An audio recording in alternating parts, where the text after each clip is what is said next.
94 വർഷമായി ഈ ലോകത്ത് ജീവിച്ചു വരുന്ന ഒരു മനുഷ്യനാണ് തിരുരോമം ഉസ്തൻ സാർ. 94 വർഷം എന്ന് പറയുമ്പോൾ ചെറിയൊരു കാലയളവല്ല അത് ഒരു മനുഷ്യനെ സംബന്ധിച്ചിടത്തോളം. അത്രത്തോളം ജീവിത പരിചയം നേടിയെടുത്തത് കൊണ്ട് മാത്രമാണ് ഈ സമയത്തെ അതിജീവിക്കാൻ ആ മനുഷ്യന് സാധിക്കുന്നത്. അല്പവും കൂടി ജീവിത പരിചയം കുറവുള്ള ഒരാളായിരുന്നുവെങ്കിൽ, കുറച്ചുകൂടി ഒരു നാണം, ഉളുപ്പ് എന്ന് പറയുന്നത് സ്വഭാവത്തിൽ കലർന്നു പോയിരുന്നുവെങ്കിൽ ഉറപ്പായിട്ടും ഇന്നേ ദിവസം ആ മനുഷ്യന് അതിജീവിക്കാൻ സാധിക്കില്ല.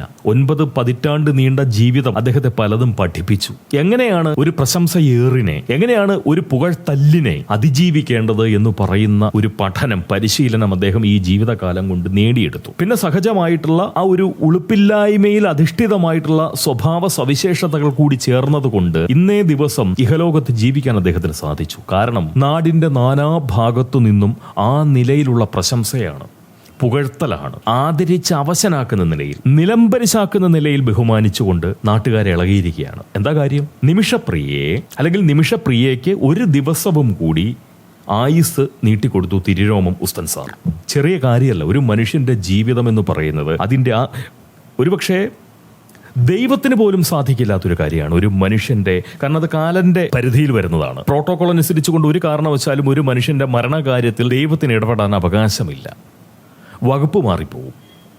അപ്പോൾ ദൈവത്തിന് പോലും സാധിക്കാത്ത കാര്യമാണ് നമ്മളുടെ ഈ തിരുരോമം ഉസ്തൻ സാർ സാധിച്ചെടുത്തത്. പക്ഷേ എനിക്ക് അക്കാര്യത്തിൽ ഒരു ചെറിയ സംശയമുണ്ട്. എൻ്റെ സംശയം അതിന് വലിയ വിലയൊന്നുമില്ല. കാരണം നവകേരളത്തിലെ ഏറ്റവും ആദരണീയനായിട്ടുള്ള അഖിൽ മാരാർ സാർ, അങ്ങേയറ്റം ബഹുമാനാർഹനായിട്ടുള്ള അശ്വന്ത് കോക് സാർ, ഇവരൊക്കെ തന്നെ തിരുരോമം ഉസ്തൻ സാറിനെ ആദരിക്കാൻ മുന്നിലുണ്ട്. ഏത് നിലയിൽ പോയി കാര്യങ്ങളെന്ന് ആലോചിക്കണം. എനിക്ക് വാസ്തവം പറഞ്ഞു കഴിഞ്ഞാൽ നമ്മുടെ ആ റിയാക്ടറായിട്ടുള്ള സിനിമകളൊക്കെ റിയാക്ട് ചെയ്യുന്ന ഈ അശ്വന്ത് കോക് സാറ്, അദ്ദേഹം എന്തിനാണ് ഇതിനകത്ത് ഇടപെട്ടതെന്ന് എനിക്ക് മനസ്സിലായിട്ടില്ല. കാരണം ഇത് പൊതുവെ സിനിമയുമായി ബന്ധപ്പെട്ടൊരു കാര്യമല്ല.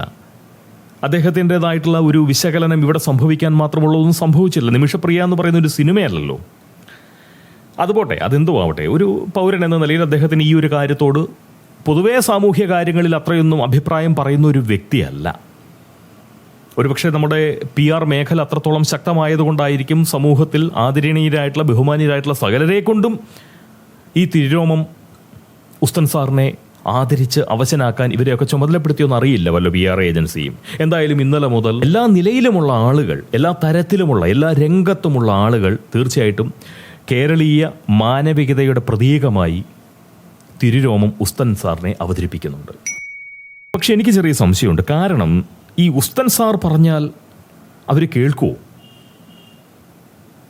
തിരുരോമം സാർ അത്ര വില കുറഞ്ഞ ഒരാളൊന്നുമല്ല. 2009 മുതൽ 2015 വരെയാണെന്ന് തോന്നുന്നു. ആ കാലഘട്ടത്തിൽ ഈ ലോകത്തെ സ്വാധീനിക്കാൻ ശേഷിയുള്ള 500 മുസൽമാന്മാരിൽ ഒരാളായിട്ട് അദ്ദേഹത്തെ തിരഞ്ഞെടുത്തിട്ടുണ്ട്. പക്ഷെ നിലവിലല്ല. അങ്ങനെ 500-ൽ പെടാത്ത ഒരാൾ, പണ്ടത്തെ ഒരു 500-ന്റെ മൂല്യം വെച്ചുകൊണ്ട് ഇന്ന് ആ രാജ്യത്തെ, അതായത് നിമിഷപ്രിയയെ വധശിക്ഷയ്ക്ക് വിധിച്ചിരിക്കുന്ന രാജ്യത്തെ സ്വാധീനിക്കാൻ ഇദ്ദേഹത്തിന് സാധിക്കുമോ എന്നുള്ള കാര്യത്തിൽ എനിക്ക് നല്ല സംശയമുണ്ട്. കാരണം ഞാൻ മനസ്സിലാക്കുന്നത് ഇദ്ദേഹം ഒരു സുന്നി വിഭാഗത്തിൽപ്പെട്ട ഒരാളാണ്. ഉസ്തൻ സാർ സുന്നിയാണ്. മറ്റവര് ഈ നിമിഷപ്രിയയെ ഇപ്പോൾ വധിക്കാൻ വിധിച്ചിരിക്കുന്ന ആ സ്റ്റോണയുഗർ എന്ന് പറഞ്ഞ സ്റ്റോണയുഗർ ഷിയ എന്ന് പറയുന്ന വിഭാഗവുമാണ്. ഷിയയും സുന്നിയും എന്ന് പറഞ്ഞു കഴിഞ്ഞാൽ വാസ്തവത്തിൽ നമ്മുടെ കൂടുതലൊന്നും പറയേണ്ട, ഒരു പ്രബുദ്ധൻ എങ്ങനെയാണോ ഒരു നായരെ കാണുന്നത് അതുപോലെയാണ് വാസ്തവം പറഞ്ഞു കഴിഞ്ഞാൽ ഷിയക്കാർ സുന്നികളെ കാണുന്നത്. അപ്പോൾ ഇദ്ദേഹം വിളിച്ചാൽ ഉടനെ തന്നെ നിമിഷപ്രിയയുടെ വധം അങ്ങനെ അങ്ങ് മാറ്റിവെക്കുന്നതാണോ? അല്ല, എനിക്ക് അതിൽ വിശ്വാസമില്ല. അദ്ദേഹം ശ്രമിച്ചിരിക്കാം. അദ്ദേഹം എന്നല്ല, ഒരു വ്യക്തിയുടെ മരണത്തെ ഒഴിവാക്കാൻ വേണ്ടി ഏറ്റവും സാധുവായിട്ടുള്ള ഒരു സഹജീവി പോലും, അതായത് ഒട്ടും സ്വാധീനശേഷിയില്ലാത്ത, സാമൂഹ്യ മൂല്യമില്ലാത്ത ഒരു സഹജീവി അയാളുടെ പ്രാർത്ഥന കൊണ്ട് പോലും ഒരു പങ്കാളിത്തം വഹിക്കുന്നുണ്ട് എന്നുണ്ടെങ്കിൽ അത് വലിയ കാര്യമാണെന്ന് വിശ്വസിക്കുന്ന ഒരാളാണ് ഞാൻ. അതുകൊണ്ട് ഈ പറയുന്ന തിരുരോമം ഉസ്തൻ സാർ ഏതെങ്കിലും നിലയിലുള്ള ഒരു പങ്ക് ആ ഒരു കാര്യത്തിൽ വഹിച്ചിട്ടുണ്ട് എന്നുണ്ടെങ്കിൽ വളരെ ആദരവോടുകൂടി ഞാനത് ആ മനുഷ്യനെ കാണുന്നു. പക്ഷെ ഇത്രത്തോളം ആഘോഷിക്കപ്പെടാൻ തനിക്ക് അർഹതയുണ്ടോ എന്ന് പറയുന്ന ഒരു ആത്മപരിശോധന ആ മനുഷ്യൻ നടത്തിപ്പോയാൽ തീർച്ചയായിട്ടും ആ മനുഷ്യന്റെ ഉള്ളിൽ ആത്മാഭിമാനത്തിന്റെ അംശമുണ്ടെങ്കിൽ, അനർഹമായതൊന്നും ആർജിച്ച് അനുഭവിക്കില്ല എന്ന് പറയുന്ന ഒരു സദ്ബുദ്ധി അദ്ദേഹം കാത്തു സൂക്ഷിക്കുന്നുണ്ടെങ്കിൽ ഉറപ്പായിട്ടും ആ മനുഷ്യന് ഒരു പ്രയാസമുണ്ടാകും എന്ന് പറയുന്ന ഒരു വിഷമം എനിക്കുണ്ട്. അതുകൊണ്ട് തന്നെ ഈ വിഷയത്തിന്റെ പേരിൽ ആ മനുഷ്യനെ പ്രശംസിച്ച് അപമാനിക്കാൻ, ബഹുമാനിച്ച് അപമാനിക്കാൻ ഈ പോങ്ങൻ തയ്യാറാവുന്നില്ല.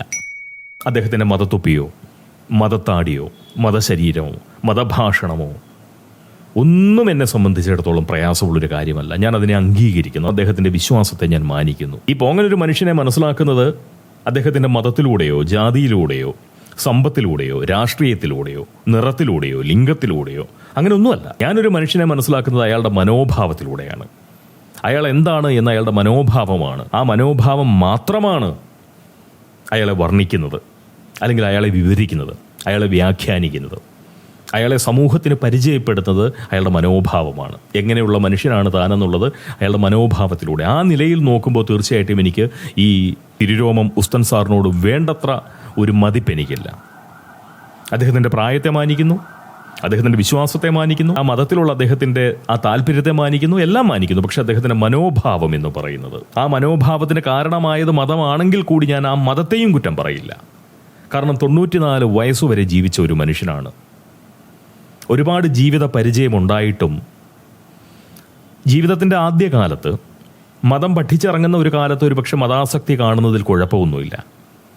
പഠിച്ചതേ പാടൂ എന്ന് നമ്മൾ പറഞ്ഞതുപോലെ. പക്ഷേ ദീർഘകാലം ഇങ്ങനെ അങ്ങ് ജീവിച്ചു വന്നിട്ടും 90 വയസ്സ് കഴിയുമ്പോഴും ആത്മീയതയിലേക്ക് പോവാം, പക്ഷെ തീവ്ര മതബാധയിലേക്ക് പോകുന്നത് ഒട്ടും നല്ല കാര്യമല്ല എന്ന് വിചാരിക്കുന്നതുകൊണ്ട് അദ്ദേഹത്തിൻ്റെ മനോഭാവം മനസ്സിലാക്കാൻ കുറേ കാലങ്ങൾക്ക് മുമ്പ് ഏഷ്യാനെറ്റിൽ ജിമ്മിയുമായി നടത്തിയ അഭിമുഖ സംസാരത്തിനിടയിൽ അദ്ദേഹം പറഞ്ഞ കാര്യങ്ങളുണ്ട്. ഇന്ത്യ ഹിന്ദുക്കളുടേതല്ല, ഇന്ത്യ മനുഷ്യരുടേതാണ്. അപ്പോൾ ജിമ്മി ചോദിക്കുന്നു, അപ്പോൾ സൗദി അറേബ്യയോ? സൗദി അറേബ്യ എല്ലാ മനുഷ്യർക്കുമുള്ളതല്ല. സൗദി ഹിന്ദുവിൻ്റെ അല്ല, സൗദി ക്രിസ്ത്യാനിയുടെ അല്ല, സൗദി എല്ലാ മനുഷ്യർക്കുമുള്ളതല്ല. സൗദി മുസൽമാന്മാരായിട്ടുള്ള മനുഷ്യരുടെ ഒരു നാടാണ്.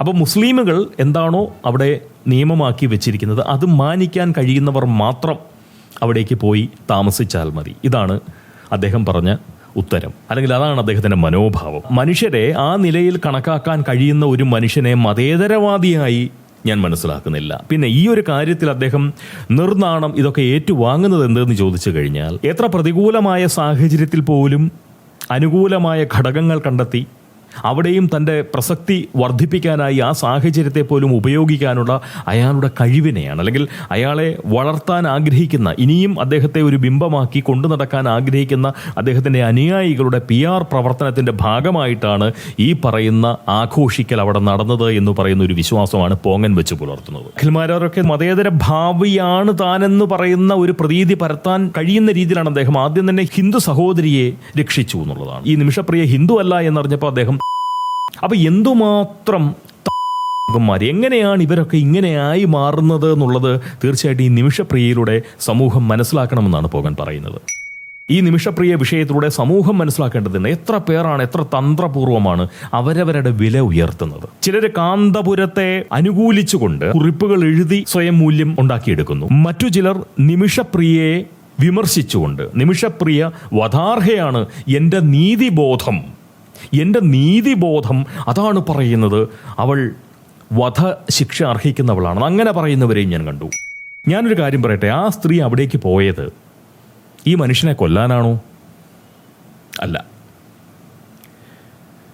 ഒരു തസ്കര ശ്രേഷ്ഠൻ ഉറങ്ങിക്കിടക്കുന്ന ആളെ കൊന്നിട്ട് വീട് കട്ടുകൊണ്ട് പോകും, അത് നമുക്ക് മനസ്സിലാക്കാം.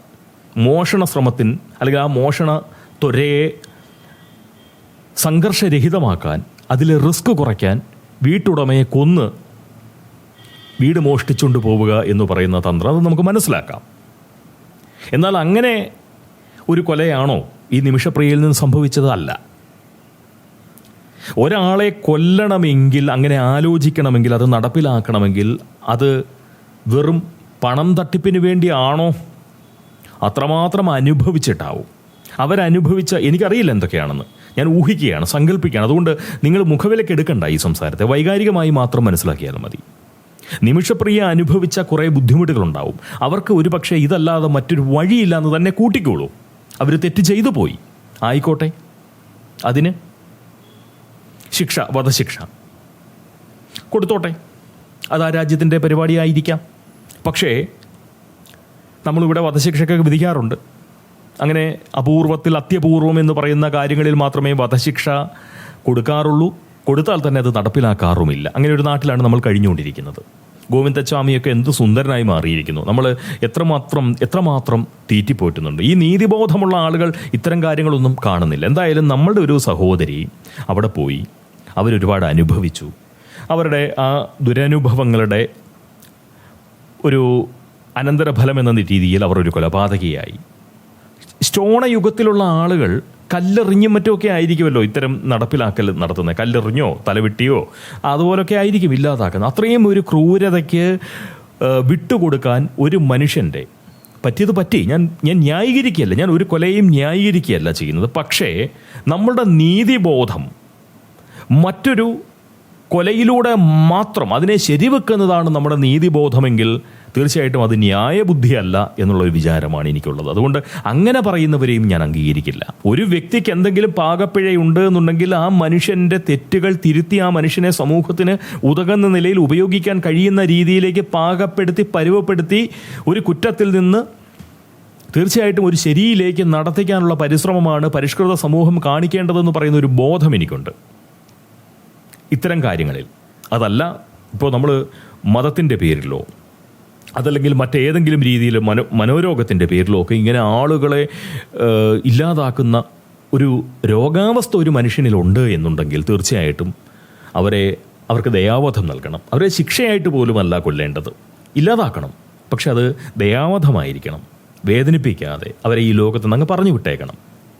അതല്ലാത്ത ഒരാളെ ഒരു കൊലപാതകിയാണ് എന്ന് പറഞ്ഞുകൊണ്ട് ഈ കൊലപാതകം ഒരു പതിവാക്കി കൊണ്ടു നടക്കാൻ ആഗ്രഹിക്കാത്ത ഒരു മനോഭാവക്കാരനാണ് എന്നുണ്ടെങ്കിൽ, ഒരു തെറ്റുപറ്റിപ്പോയി എന്നുണ്ടെങ്കിൽ തീർച്ചയായിട്ടും മാതൃകാപരമായി ശിക്ഷിക്കണം. പക്ഷേ ആ മനുഷ്യനിൽ എന്തെങ്കിലും ഒരു നന്മയുണ്ട് എന്നുണ്ടെങ്കിൽ ആ തിന്മയെ അതിജീവിക്കുന്നതാണ് ആ നന്മയെന്നുണ്ടെന്നുണ്ടെങ്കിൽ ആ മനുഷ്യനെ തിരിച്ചു കൊണ്ടുവരണം. ഇത് മാത്രമാണ് ഞാൻ വിചാരിക്കുന്നത്. അതാണ് എൻ്റെ ഒരു നീതിബോധം, അതാണ് എൻ്റെ ന്യായബുദ്ധി, അതാണ് എൻ്റെ ധർമ്മചിന്ത.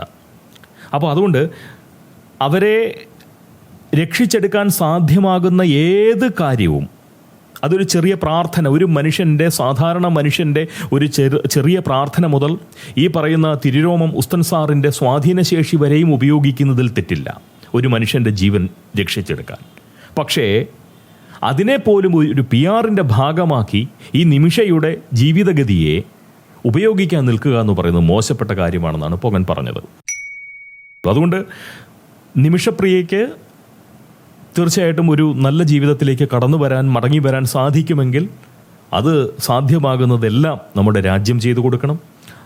ഓരോ മനുഷ്യരും അതിനായിട്ട് ശ്രമിക്കണം. പ്രാർത്ഥനാരൂപത്തിലാണെങ്കിൽ പ്രാർത്ഥനാരൂപത്തിൽ, അതല്ലെങ്കിൽ നല്ല വാക്കുകൾ കൊണ്ടാണെങ്കിൽ, അല്ലെങ്കിൽ ഒരു നല്ല മനോഭാവം കൊണ്ടാണെങ്കിൽ. അവരാരും ഈ ഒരു കൊലപാതകം നടത്താൻ വേണ്ടി ഇവിടുന്ന് പോയതല്ല, ജീവിക്കാൻ വേണ്ടി പോയതാണ്, ജീവിതം കരുപ്പിടിപ്പിക്കാൻ പോയതാണ്.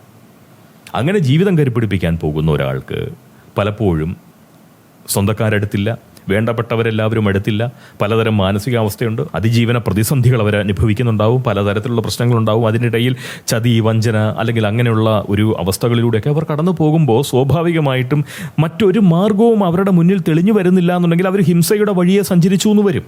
ചെയ്യേണ്ട കാര്യം എന്താണെന്ന് വെച്ചാൽ നിമിഷപ്രിയയ്ക്ക് ഇതുപോലുള്ള ഒരു സാഹചര്യത്തിലേക്ക് എത്തിപ്പെടാൻ ഏത് തരത്തിലുള്ള അനുഭവങ്ങളാണ് അവർക്ക് അനുഭവിക്കേണ്ടി വന്നത്, ഏത് തരം സാഹചര്യങ്ങളിലൂടെയാണ് അവർ കടന്നുപോയത് എന്ന് പഠിക്കുകയാണ് ചെയ്യേണ്ടത്.